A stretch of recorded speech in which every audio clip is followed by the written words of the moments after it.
श्रीमात्रे नमः। तटिं लेखा तन्वीं तपनससि वैश्वानरमयीं निषण्णां षण्णामाप्युपरि कमलानां तव कलां महापद्माटव्यां हृदितमलमायेन मनसा महन्तः पश्यन्तो ददति परमानन्दलहरीं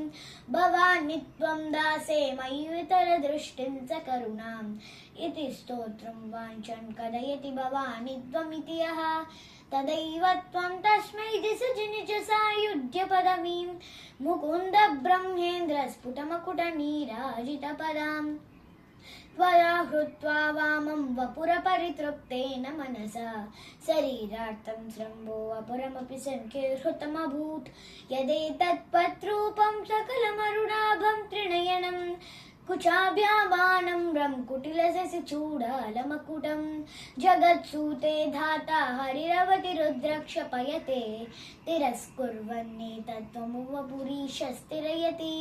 सदा पूर्वः सर्वं तदितमनुकृत्नात्य च शिवः तवाज्ञामालम्ब्य क्षणचलितयोर्भूलतिकयोः।